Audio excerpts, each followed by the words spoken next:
We are back with another episode of the 6-5 podcast. Daniel, how are you, my friend? Good to be back. It's a lot going on, Pat, and it's been a incredible couple of months. They used to say in this business that there was something called summer, and we used to, not travel. None of that has been true for me. Been on the road almost every week now because this massive trend of AI is not giving us a breath. But it's got to be one of the most exciting times to be alive, It is. especially in our business. It is. It's crazy. And the tip of the spear. I mean, you've got Nvidia GPUs and others. You have CapEx and hyperscaler CapEx. You have neo clouds, and you've got a ton of competition out there delivering GPUs as a service. Nebius is one of those players out there, and this is great. First time talking to Nebius. Marc, I want to introduce you to the crew here. Thank you so much for joining us. Let's talk about what you guys are doing, how you're winning business. My gosh, you guys are crushing it out there. Well, I want to start by saying thank you for the privilege to join you gentlemen today. It's an honor to have this opportunity, and you're both right, by the way. The pace of activity around AI. I've joined Nebius just 3 months ago, and I've had the privilege of being a part of a number of organizations that were super high growth in the past, Twilio and Cloudflare as examples. Nothing compares to what's going on right now. The amount of interest, the amount of activity, the caliber and kind of things that people are trying to accomplish is just thrilling. Yeah, it is great. I was having a good laugh today, Marc, that one of the companies that a lot of the Nebius partners with very deeply, Nvidia, I said, it used to be Nvidia was just a company in the chip space. Then they became kind of the name in AI. And then now every quarter there's a celebration that's their earnings day. And now it's about a 2-week long phenomenon.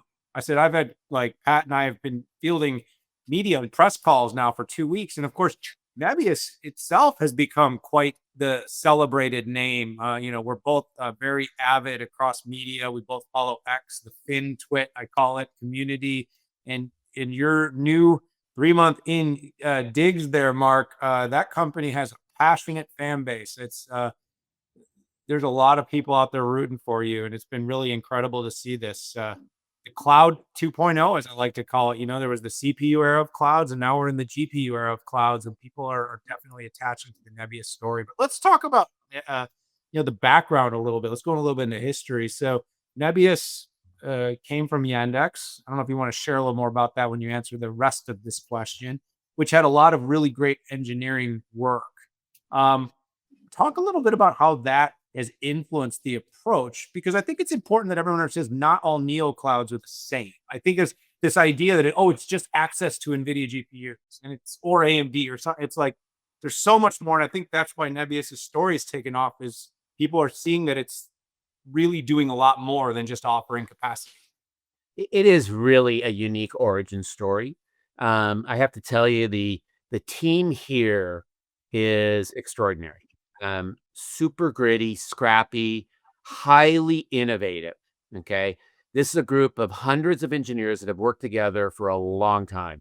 Having built Yandex, they built an extraordinarily scale cloud service consumer app company on the level of a Google, the Google of Russia, as they were known. Very successful in all the categories they entered, by all measures. And a company to be reckoned with in the European and Russian markets. To take the talent that had already built an extraordinarily successful scale organization that was based on applying machine learning and AI to make their services possible and pleasurable and successful in the market, to take that team, forklift them out, and start an entirely new cloud company was unique. So this is not a traditional startup where you've got 4 humans in a garage trying to figure out how to make something work, trying to get their Series A or their seed stage or their friends and family round completed. This company started with scale in its DNA. the humans that could build and innovate, the experience of already building at scale, and the scrappy grittiness to do what it takes to build an extraordinary company and conquer a category.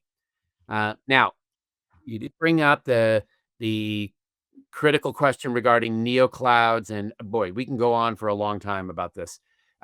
It's early going, and we're already seeing a wide spectrum of different kinds of companies that are out there. On one end of the spectrum, you have the bare metal players that are operating on a bring me a deal, I'll build it for you, and months from now, you're going to be ready to go.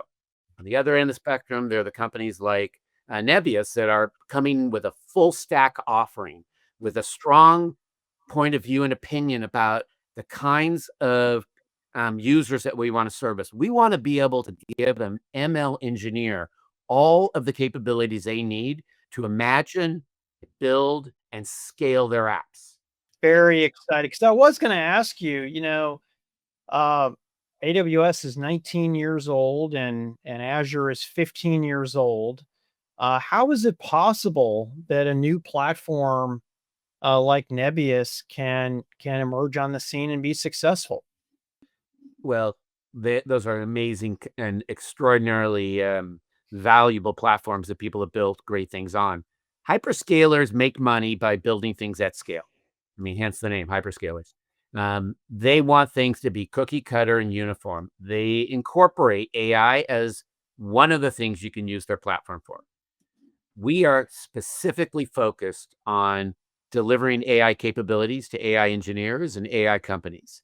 The depth and breadth of our functionality and capabilities is highly specialized to the kind of requirements that an AI application or service or whatever you're trying to build would need.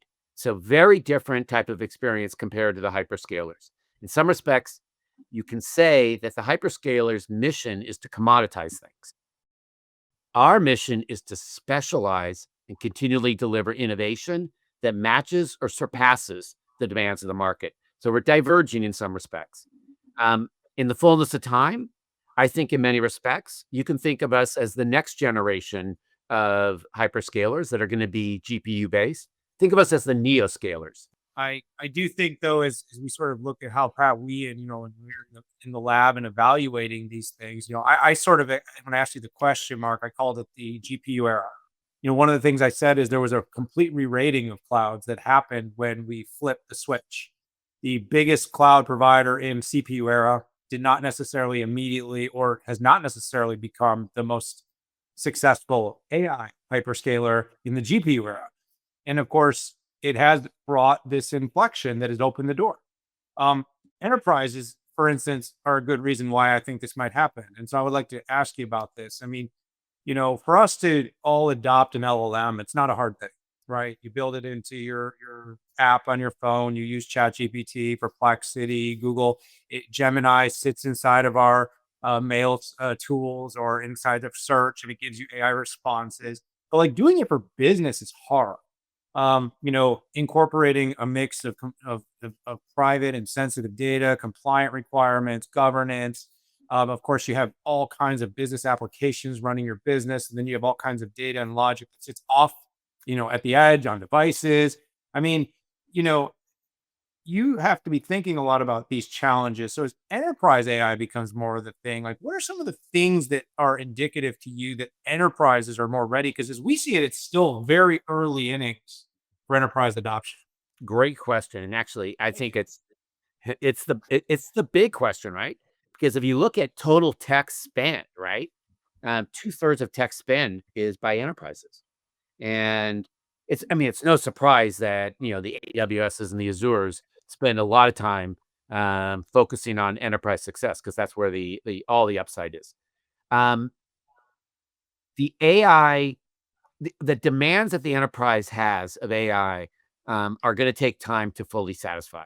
I mean, I've had customers tell me, why should I trust my crown jewels, my critical business processes to your capabilities? Yeah. They need to get to a place where they're 100% satisfied that they're not going to risk their business.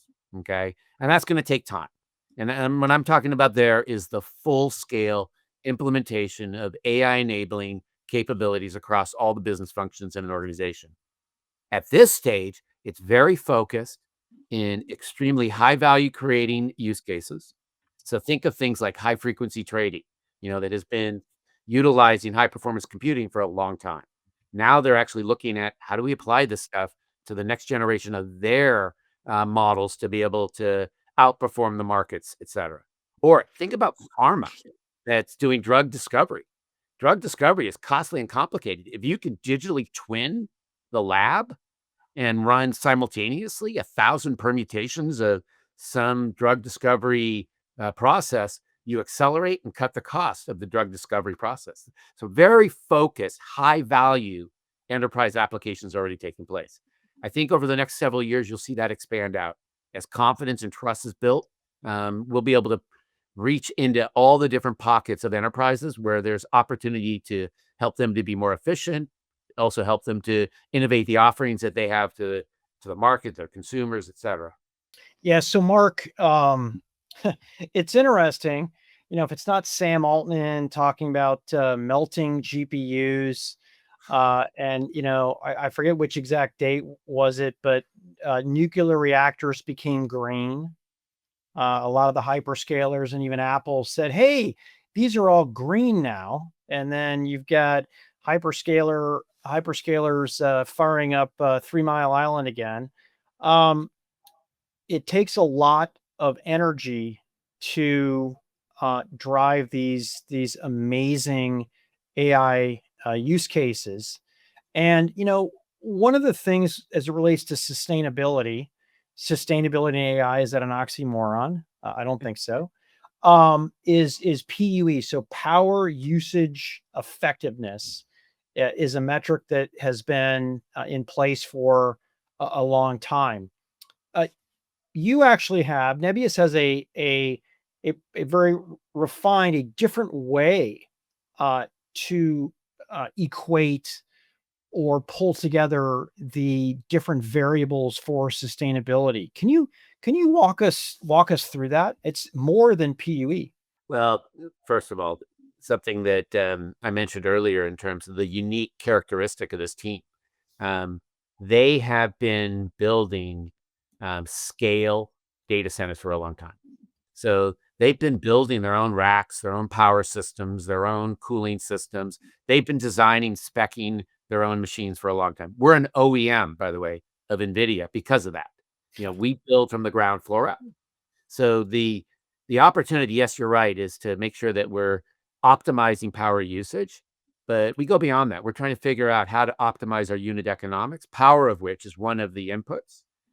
You can also think about, where we place our facilities and what we do with the surplus heat that we generate, which for our facilities, we do pump the surplus heat to other applications. You can also think about the choices that we're making in terms of locations, knowing that we're going to start with a low cost location in order to ensure that we're maintaining superior economics to the alternatives. Everywhere we can, we're trying to make sure that we're managing towards lower unit economics. The way we're funded, we're not floating tons of debt that we're going to ultimately be burdened by. We're trying to manage to a responsible equity-based approach to the way that we're building the company. Yeah, I appreciate that. Well, we don't have to name names, but there are definitely some depreciation and schedule issues that I've struggled mightily to try to understand. Oh, you mean CoreWeave? Okay. I didn't say any names, Pat. That you said names. All I'm saying is that there is an incredibly rapid cycle of technology innovation, and what I know is, I talked to a young student at Rice University just yesterday who had bought a nearly recent generation mainframe for his own garage, and he bought it for a few $100s. My point is that like technology depreciates. That thing was hundreds of thousands of dollars, and this stuff. So I don't understand how that stuff, when you have 2 cycles a year of new technology, how in 6 or 10 years, you're going to still put a much value on it. But you're a car guy. You got cars behind you. Some cars hold their value, but most do not. All right, let's do a little future forward. not just Nebius, but in general, like the AI proliferation. I just published a Forbes op-ed, challenging Sam Altman's $500 billion bubble comments and saying we're not in a bubble. And a lot of the proof points come from companies like yours, the demand, and by the way, their demand. Like he's melting GPUs, but he says we're in a bubble. I don't know what he's talking about, but what are the AI and infrastructure trends that kind of have you excited that we know this is going to keep going? This train's going to keep rolling, Mark. Well, I think the first one is what you mentioned earlier, which is enterprise. Okay. Just thinking about how big enterprises have lots of opportunities to increase efficiency, to reduce costs, to deliver a more, let's call it human valued experience. Okay. Think of every enterprise experience being simplified with a voice interaction and knowing that you're going to get the result that you're looking for. And there's a high degree of ease and pleasure coming from the experience. Then start thinking about industries that are getting creative because of AI. I mean, physical AI is just starting. Robotics, the device interacting with an object, being able to pick it up and do something with it. That's all inference driven. That's all model based. Having that computer vision capability to recognize the physical world, to put that layer of interaction on top of it so you're talking to the device instead of a keyboard or an app. All of that is going to be AI driven. And think of all the times that those interactions are being updated and improved. It's going to be tons and tons more data and tons more inference. And physical AI is not just going to be robotics. It's the autonomous experience we have in our cars and our planes and drones. All of that is going to be governed by more and more AI applications. So I think physical AI is just getting started. We're all going to have fully automated capabilities in our homes, in our workplaces, in the entertainment experiences that we're exploiting. Beyond physical AI, think of healthcare as an amazing realm of opportunity. We talked a little bit ago about uncovering the opportunity in pharma to accelerate drug discovery. All aspects of healthcare are going to get improved. Everybody's disappointed and frustrated these days with how hard it is to get somebody on the phone, how hard it is to get something serviced, how hard it is to get an answer to a simple question.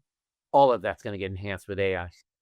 Yeah, that's super exciting. And I'll be, Pat, you've heard me say this endlessly, but the ability to sort of take all these little pieces of AI that we're all able to do every day, whether it's the stuff that's been layered into our business applications, whether it's the tools like developer tools like Cursor and Claude Code that have enabled all of us to build stuff. But then there's so much plumbing and tying it all together and making it work to scale. So again, we're all developers in our own little caves. And then, Mark, we try to be scaled to market. And this is where it seems that a company like Nebius has such an opportunity to really help put all the pieces together to help an enterprise execute on this. So really interesting stuff, really excited to see this story and the continuation here and to track the journey. It's going to be a challenge because everyone's after the same meal you are, but the growth has been impressive. And I think even better than, there's really nothing better than having a market where everybody's chasing capacity. And, if you can add value on it, that creates margin, that creates stickiness, and that creates a great company. So, Mark, great to chat to you. Love to have you back on the show. Let's do this again sometime soon. Thank you both. It was a fantastic discussion. And thank you, everybody, for being part of this episode of the 6-5. This is our virtual webcast edition, talking to Nebius. What an exciting company. Hit subscribe. Join us for all of our content, all of our shows.